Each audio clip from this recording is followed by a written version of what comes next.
नमस्कार विद्यार्थी मित्रांनो, आपले MPSC PYQ base 1 mark fix series मध्ये आपले स्वागत आहे।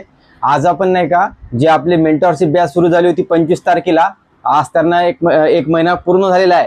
परंतु या 25 डेज मध्ये आपण नाही का जवळपास हिस्ट्री आणि सायन्स जो अवघड सब्जेक्ट आहे, ज्यामध्ये डाटा खूप आहे, खूप म्हणजे तो जर सब्जेक्ट जर करायला घेतला आपण तर सायन्स सारखा तर जवळपास 3 महिने खाते। जर पर्सनली तुम्ही सुद्धा केली असेल, जे एक्सपिरियन्स पर्सन आहे त्यांना हे माहित आहे की बा एका म्हणजे एक सब्जेक्ट 2 ते 3 महिने खातात। नुसतं वाचन होते, आपलं अभ्यास तर होतच नाही। खरं सांगणं म्हणजे वर्षानुवर्ष जातात। परंतु सांगायचं तात्पर्य काय आहे, आपण नाही का 25 डे मध्ये नाही का सायन्स आणि हिस्ट्री कंप्लीट केलेला आहे। जवळपास 25 टॉपिक आपण 2020 म्हटलं होतं, परंतु 25 टॉपिक पर्यंत आपण गेलेलो आहे। त्यामध्ये तुम्हाला नोट्स आहे, एक तर सायन्सची व्हिडिओ आहे, व्हिडिओ नंतर त्याची नोट्स आहे, नोट्स नंतर त्याची पीआयक्यू व्हिडिओ मध्ये आहे सायन्सची।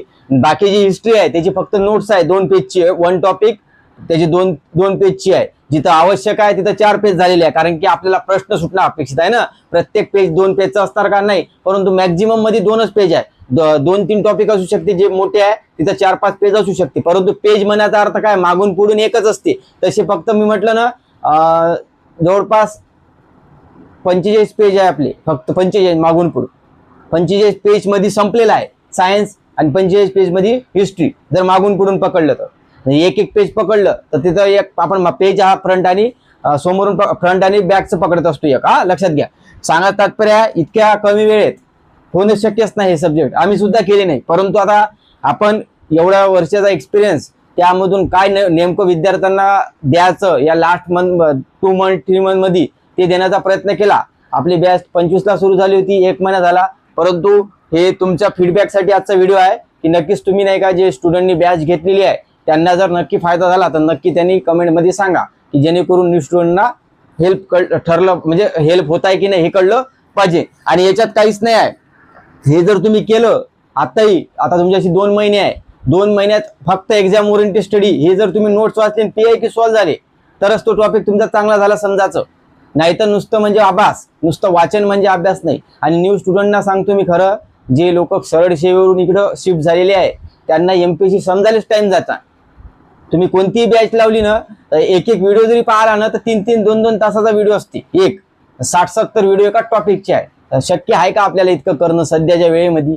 तर नाहीच आहे। आपण काय काय करू शकतो त्यामुळे माझं एकच सांगणं आहे की ज्यांना जीएस बद्दल बोलत आहे मी, खास करून 5 subject history, science, polity, geography आणि एक काय कोणतं जे असेल ते एक सब्जेक्ट, 5 सब्जेक्ट घेणार आहे फक्त करंट आणि मॅथ्स सोडून। परंतु करंट आणि मॅथ्स बद्दल मी स्ट्रॅटेजी सांगितलेली आहे की नेमका तुम्ही कोणता प्रश्न गेला पाहिजे। त्याच्यात सुद्धा 20 हॉट टॉपिकच हा विषय असला पाहिजे।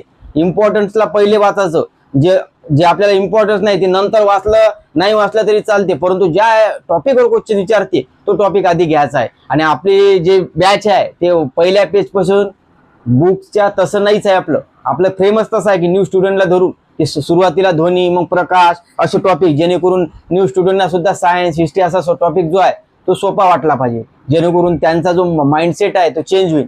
याच्यातून हे सांगण्याचा उद्देश आहे। सायन्स आणि हिस्ट्री झालेला आहे, नक्कीच तुम्ही सुद्धा नाही का या वेळेमध्ये। आणि आपलं टार्गेट आहे आता 26 पासून न्यू सब्जेक्ट सुरू होणार आहे आपले, इकॉनॉमिक्स, जिओग्राफी आणि पॉलिटी। आणि पॉलिटीमध्ये जवळपास 12-13 क्वेश्चन कुठेच गेले नाही तुमचे। जिओ मध्ये आपण 5 तर कुठेच गेले नाही, जर टफ बिन आला तर 5, मिनिमम 7 तर कुठेच जात नाही। जर सोपा आला तर मग तर वाढणार।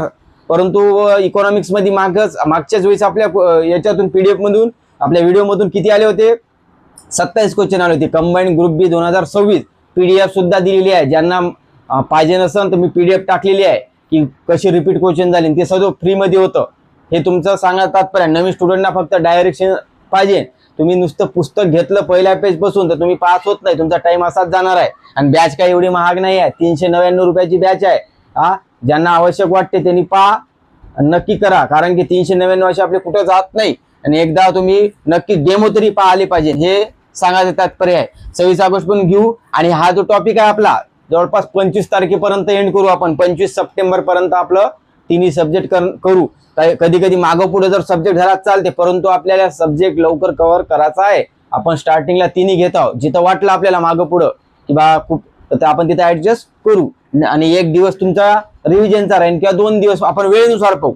2 दिवस द्यायचं, कुठं कुठे 1 दिवस द्यायचं देऊ, परंतु तुमचं काम काय आहे, जे सरांनी हॉट टॉपिक दिले त्याची माझी PIQ सुटते का, PIQ सुटत असन तर त्या नोट्सले महत्व आहे, त्या व्हिडिओले महत्व आहे. तर नुसतं मी तुम्हाला नोट देणार 200 पेजची वाचत राहावा, हा हे नसते. असा अभ्यास करणं कसं असतं, जो मी टॉपिक करताय तो, आणि तुम्ही नाही का जर पर्सनली सुद्धा जर अभ्यास करत असाल तर तुम्ही असंच करायचा का, बॅच लावायची असं नाही, पण रिस्क घ्यायची नाही म्हटलं.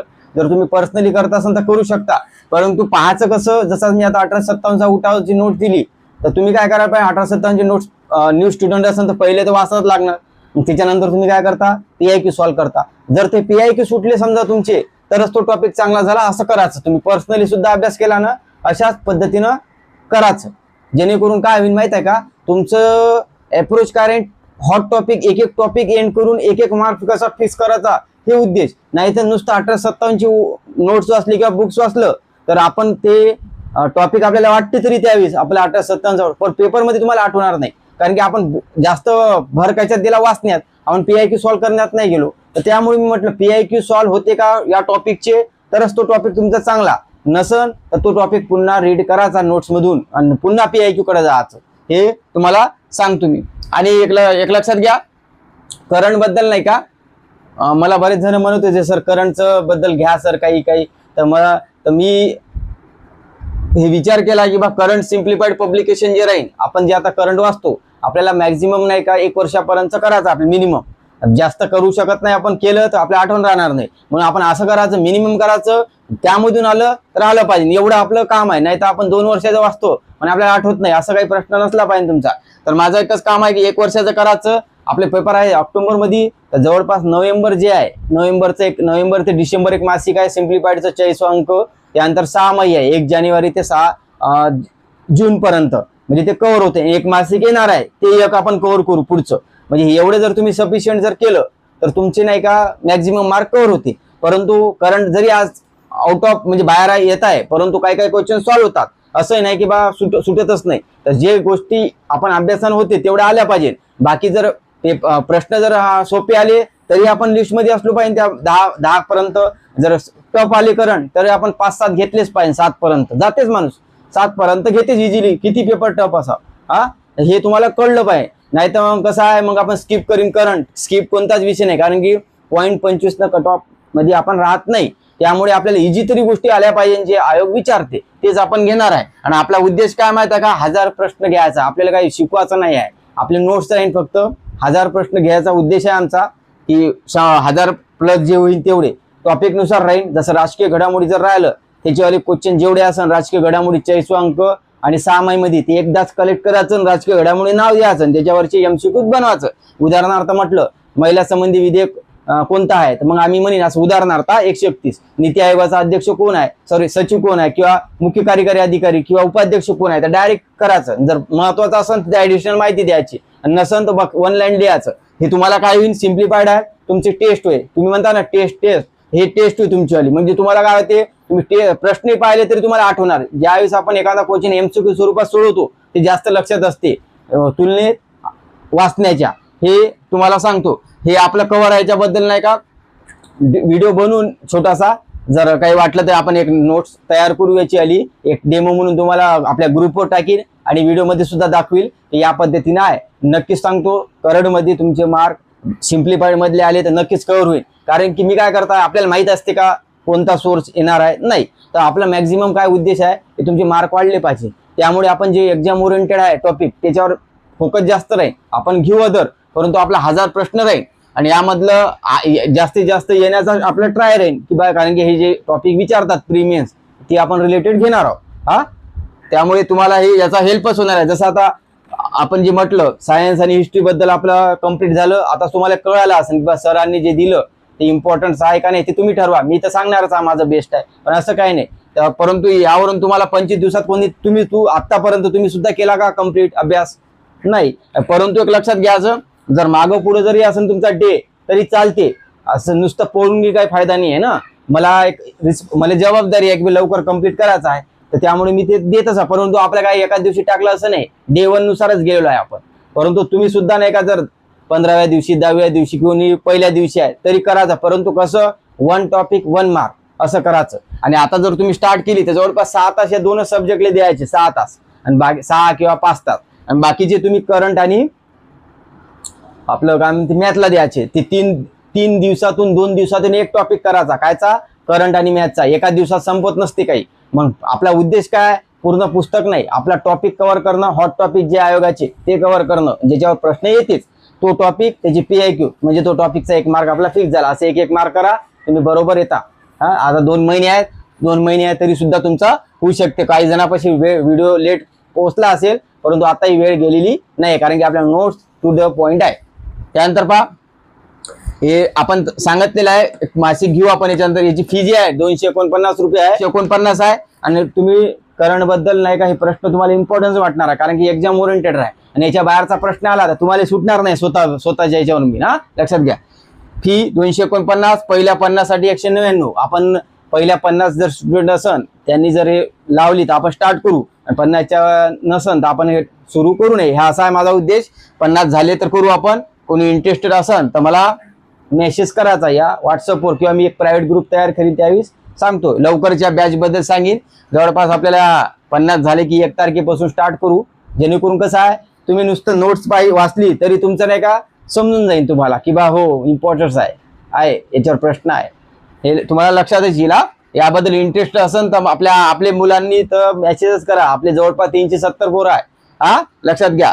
हे फी तुम्हाला जास्त वाटते का, नाही आहे फी, कारण की करंटसाठी वेगळं करावं लागते आपल्याला, कारण की करंट काय आपण काय दरवर्षी बदलत राहते ना, वाचायला लागते व्यवस्थित पुस्तक, हे ते बऱ्याच गोष्टी आहेत त्याच्यात. फी काय याच्यात काय आता कमी जास्त होणार नाही आहे, 199 आहे, होईल आता, मग नंतर 249. कारण की कंटेंट फार इम्पॉर्टंट आहे. तुम्ही जर वाचायला गेलं ना करंट अफेअर नवीन स्टुडंटनी तर समजणार बी नाही काय वाचायचं काय नाही. तुम्ही पहिल्या पेजमधून वाचता, सर्वात गोष्टी तुम्हाला इम्पॉर्टंट वाटणार आहे, परंतु आपण काही इम्पॉर्टंट पॉईंट घेणार आहे जे सिलेक्टिव्ह आहे. कुठं जास्त माहिती याची, आता नीती आयोगावर प्रश्न आहे, समजा नीती आयोगाचा उपाध्यक्ष कोणी चेंज झाला तर आम्ही ते टाकीन, परंतु आम्हाला हे माहित आहे किंवा नीती आयोग आपल्याला इकॉनॉमिक्स मध्ये येते, नीती आयोगाची स्थापना येते, नीती आयोगाचा सचिव येते, अध्यक्ष येते ना, मग त्याची पहिले आपण माहिती देऊन द्यायची. जिथं वित्त आयोगाचं कोणी बदललं का, वित्त आयोगाची पार्श्वभूमी जी इकॉनॉमिक्स थ्रू आहे अशा पद्धतीने राहील. जिथं आवश्यक आहे तिथं, परंतु तुम्हाला जसा याचा फायदा झाला याचाही सुद्धा होईल, याबद्दल काही डाऊट नका ठेवू. आता सुद्धा टाइम आहे, तेच म्हटलं तुम्ही कव्हर करू शकता. स्टार्टिंग आता बघा, जे मुलं आता स्टार्टिंगला आहे, समजा आता आपल्याला जॉईन केली किंवा करत आहे किंवा काही असेल, तर त्यांनी काय करायचं, पहिले आपली जी व्हिडिओ आहे सायन्सची व्हिडिओ आहे, सायन्सचा व्हिडिओ पाहायचा. नोट जी आहे आपली AI नोट्स आहे, कंटेंट माझाच आहे सर्व काही विषय, त्याच्याबद्दल काही डाऊट नाही. व्हिडिओ पाहायचा, धोनीचा व्हिडिओ पाहिला तर धोनीची नोट्स समोर ठेवायची. मी जे व्हिडिओमध्ये सांगतो, व्हिडिओ काय मोठे नाही, 4-4 तास आहे, अर्धा तासाचा व्हिडिओ, 15 मिनिटाची व्हिडिओ आहे, तर ती तुम्हाला कव्हर जाईल टू द पॉईंट. व्हिडिओ पाहिला सायन्सचा, नोट्स वाचायची, नोट्सवरून PIQ व्हिडिओमध्येच आहे, तुमचा ते प्रश्नच राहत नाही, म्हणजे तो टॉपिक चांगला झाला. फक्त त्याची रिव्हिजन तुम्ही करा, पहिले नोट्स मग PIQ. आणि ज्या स्टुडंटनी आता समजा नोट्स PIQ असले, टॉपिक झाला, आता त्याला रिव्हिजन करायची आहे, तर रिव्हिजन करणं म्हणजे काय असते, इम्पॉर्टंट गोष्टी वाचणं असते, की जे आपण आता करतो. जसं की धोनी वाचलं की धोनीच वाचतो का पूर्ण, नाही, धोनीबद्दल कुठं डाऊट आहे ते तुम्हाला कळलं पाहिजे ना. तर मग आता आपल्याला टाइम आहे, तर आपण काय करायचं सांगतो, रिव्हिजन मध्ये पहिले PIQ, पहिले तुम्ही नोट्स कडून PIQ कडे गेली, आता काय करायचं, पहिले PIQ वाचायचे. कारण होते काय, ज्यावेळेस आपण नोट्स वाचतो आणि PIQ सॉल्व्ह करतो त्यावेळेस आपण अट ए टाइम वाचल्यामुळे ते तात्काळ लक्षात असते, परंतु ज्यावेळेस आपण आता समोर गेलो, आता आपल्याला रिव्हिजन करायचे आहे, म्हणून आपण म्हटलं धोनीचे पहिले PIQ. मग तुम्हाला तिथं कळते की तुम्ही कुठं कन्फ्युजन आहे किंवा नाही. मग जिथं तुम्हाला कन्फ्युजन वाटलं तर तिथं जाऊन फक्त ती नोट्स पाहायची. जसं आता उदाहरणार्थ म्हटलं, ध्वनी संबंधी तुम्हाला म्हटलं यांत्रिक लहरी किंवा अयांत्रिक लहरीमध्ये फरक आहे किंवा विद्युत चुंबकीय लहरीमध्ये फरक आहे, हे तुमचा फरक आहे, तर तुम्हाला ते कन्फ्युजन आहे, तर तुम्ही प्रश्नामुळे तुम्हाला कन्फ्युजन दिसलं, ती तुम्हाला नोट्स वाचल्यावर कन्फ्युजन वाटत नसते, प्रश्न पाहिल्यावर अडथळा येते ना, त्यावेळेस आपण पाहत असतो. मग तुम्हाला वाटलं की मी कन्फ्युजन आहे यांत्रिक अयांत्रिक, मग लगेच जा नोट्स मध्ये ती यांत्रिक अयांत्रिक लहरीचा फरक पाहून घ्यायचा. बस, क्ष किरणावर क्वेश्चन आहे, मला आठवत नाही स्थापना, लगेच पाहून घ्यायचं नोट्स मध्ये क्ष किरण, म्हणजे होईल काय, तो क्वेश्चन थ्रू तुम्ही तुमचा चालल्यामुळे तो टॉपिक चांगला होता, तुमचा सब टॉपिक म्हणा त्याला, त्याच्यातला छोटासा तुकडा म्हणा, कारण की हे इम्पॅक्ट आपल्याला तिथे येणार आहे. आणि दुसरी गोष्ट सांगतो रिव्हिजन बद्दल, आता रिव्हिजन करताना आठवायचं जास्त. जसं आता काही क्वेश्चनलाच आठवा लागेल, जवळपास 100-150 क्वेश्चनवर.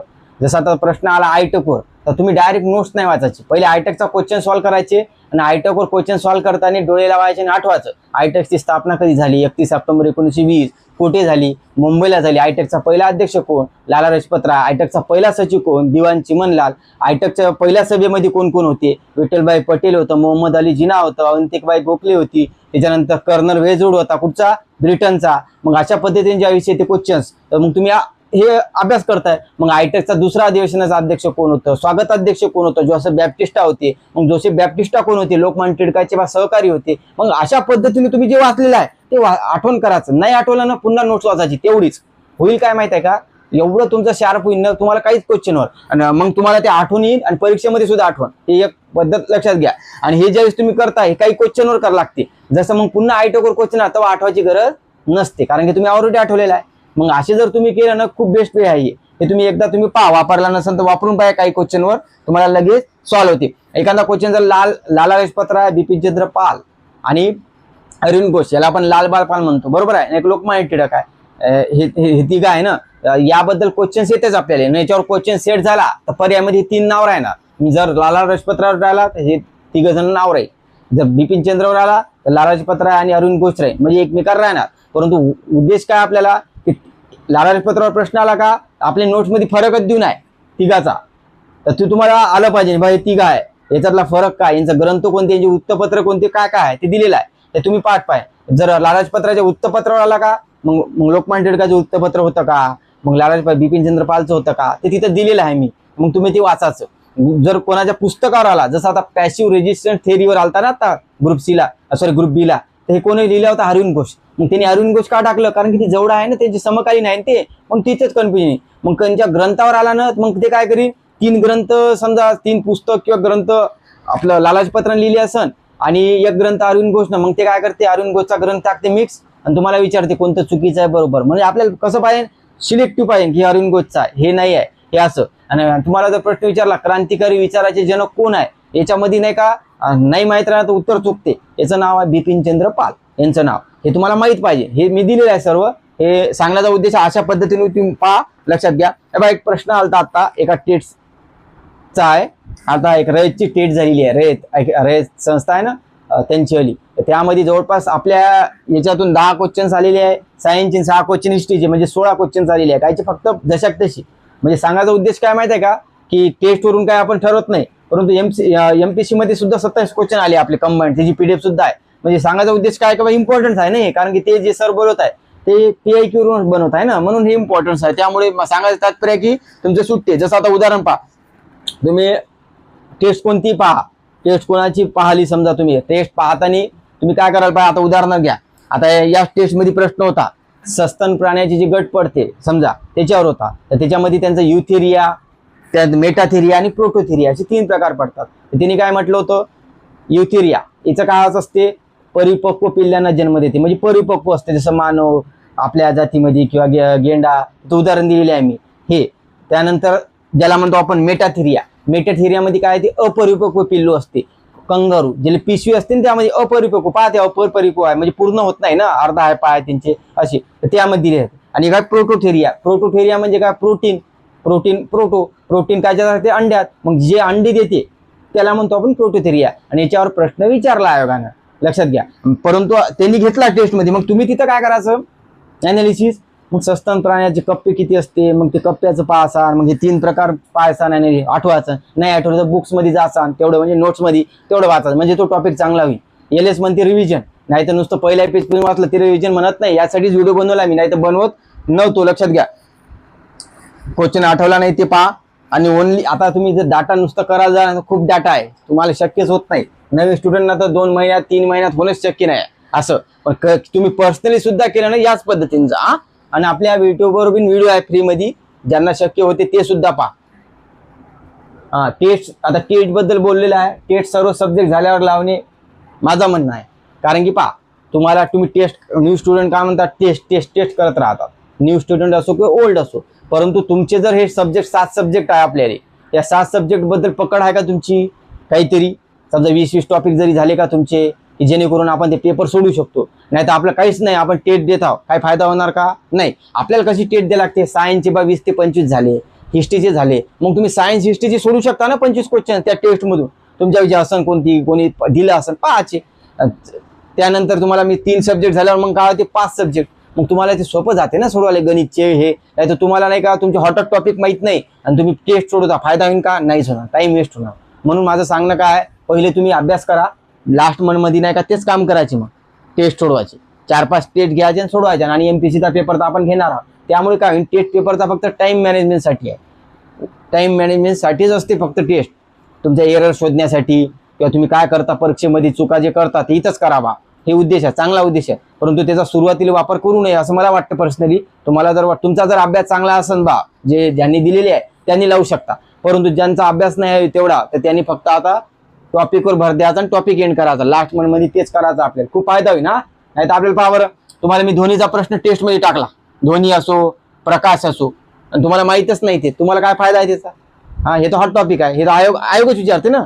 मग ह्याच्यावरचा प्रश्न विचारला मी, प्रकाश लहरीबद्दल खालील विधाने लक्षात घ्या, काहीच येणार नाही. मग माझं म्हणणं काय माहिती आहे का, तुम्ही पहिले टॉपिक कव्हर करा. टॉपिक कव्हर केल्यावर पेपर सोडवण्यात फायदा होईल. मग पेपर सोडवला तर त्यावेळेस कॅटेगरी करते क्वेश्चनची, PIQ होता का, अनालिसिस होता का, लॉजिक होता का, मग असं होते. हे बऱ्याच गोष्टी आहे मोठा व्हिडिओ. आपण सर्वात प्रथम 20 to 20 हॉट टॉपिकच करायचे आहे, सर्व करू शकत नाही. हे सुरुवातीला सांगायचं, न्यू स्टुडंटनी सांगायचं, ओल्ड स्टुडंटनी सांगायचं. सर्व केलं तर मग 3 महिन्यात 2 महिन्यात होत असते काय? नाहीच होत. त्यामुळे आपला काय कन्फ्युजनच होईल. एक सब्जेक्ट 2 महिन्याला लागते जर आपण पर्सनली करायला गेलो ना त्याच्यात, आणि त्या नोट गीत लिहिण्यात भक्कम टाइम जाते. म्हणून तो आपण 25 दिवसात 2 सब्जेक्ट केले आणि एका महिन्यात 3 होईन. आता म्हणजे जवळपास आपलं सप्टेंबर पर्यंत होईल, 1 महिना तुम्हाला भेटणार रिव्हिजनला, आणि लास्टला आपण पेपर घेऊ. टॉपिक हेच पाहायचं, टॉपिक घेतला तुम्ही, PIQ सुटते का, सॉल्व्ह होत असेल तर तो टॉपिक चांगला, नसेल तर नाही, हे लक्षात ठेवायचं. करंट बद्दल पहा, 15 प्रश्न असतात, मॅथ 20, मेन्सला 22 असतात, सायन्सला 15, हिस्ट्री 15. आपण 25 मार्क कव्हर केलेले आहे आणि 25 पैकी 17 मार्क, 17 ते 18 मार्क कुठंच जात नाही जर तुम्ही व्यवस्थित जर पाठ केलं ते जे दिलेली माहिती आहे ते. कारण की आपल्याला एलिमिनेशन सुद्धा जमलं पाहिजे, ते सर्व सांगणार आहे.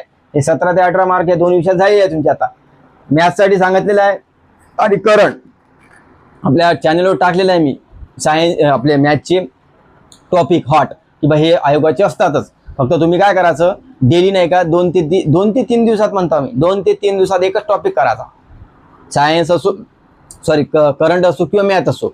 होईल काय माहिती आहे का, तो टॉपिक आपण नाही का 3 दिवसात 2 दिवसात जर कव्हर केला, काही टॉपिक तुमचे काय सर्वच हार्ड राहते का? नाही, सर्व काही जसं आता घड्याळ आपलं दिशा घेतलं लगेच सॉल्व्ह होतात. मग ते टाइम लागते, त्याचे 2 टॉपिक घ्यायचे. होईल काय, आपला टॉपिक एंड होते का आणि त्याचे PIQ होते, हे इम्पॉर्टन्स आहे. एक मार्क घेऊन जायचं. होईल काय, 25 टॉपिक झाले, तुमचा गणितामध्ये जवळपास 13-14च्या वरच मार्क राहते तुम्हाला रेंजमध्ये, हे लक्षात घ्या. आणि GS वर पकड असल्याशिवाय मॅथले वेळ भेटत नाही, हे तुम्हाला समजलं पाहिजे. कारण की GS आपल्याला लवकर सुटते, GS वर तुमचा टाइम गेला तर मग तुम्हाला टाइम मॅथला पुरत नाही, तुमचा मॅथ किती स्ट्रॉंग असा. त्यामुळे आणि हे बर्डन येते. तुम्ही काय करता, एका दिवशी एक टॉपिक, असं होत नाही. एका दिवसात एक टॉपिक जर तुम्ही घराला गेले मॅथचे तर तुमच्या याच्यात फास्ट होईल, तुम्ही नुसतं वाचून जासाल. नाही, आपल्याला 2 दिवस किंवा 3 दिवसात जरी झालं तरी चालते एक टॉपिक. परंतु कसा करायचा, एक मार्क फिक्स, एक टॉपिक झालाच पाहिजे चांगला, आणि त्याचे PIQ झाले पाहिजे. PIQ सुटले झालं, असं करा तुम्ही, फायदा खूप होईल.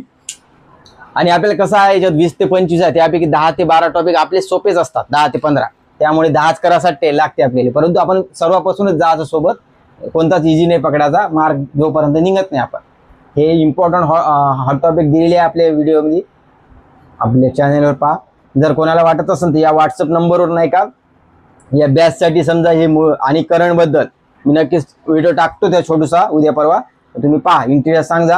हे नंबर 98 34 69 10 62, यावर WhatsApp करा फक्त, मी तुम्हाला बॅचवर डेमो पाठवीन. आणि कंबाईंड ग्रुप B 27 क्वेश्चन झालेले आहे. हे 2च विषयातून, कोणते, सायन्स इकॉनॉमिक्स घेत होतो आपण पूर्वी, आता तर आपण सर्वच घेत आहोत. हे 5 सब्जेक्ट, नक्कीच फायदा होईल. याची PDF सुद्धा देतो मी, ज्या नवीन स्टुडंट आहेत त्यांना पाहून घ्यायचा, आपल्या ग्रुपवरही टाकलेली आहे. म्हणजे माझा उद्देश काय माहिती आहे का, तुमचा फायदा झाला पाहिजे, हाच उद्देश आहे. तुम्ही नुसतं वाचलं तर फायदा होणार नाही. एक पुस्तक जरी पाहिलं ना, 300 400 500 पेजचं पुस्तक आहे, ते तुम्ही पाहिलं असेल तर तुम्ही पाहते. आपण लवकरच बॅचबद्दल सांगू आणि तुमचे डाऊट नक्कीच क्लिअर झाले असेल. 26 पासून करू आपण स्टार्ट, उद्यापासून न्यू सब्जेक्ट. तर तुम्हाला नक्कीच ऑल द बेस्ट. फीडबॅक द्या नक्की, जे बॅचला आहे त्यांना फायदा होत आहे की नाही याचा नक्की तुम्ही मला फीडबॅक द्या, कमेंट करा. नक्की व्हिडिओ आवडला तर लाईक करा. धन्यवाद.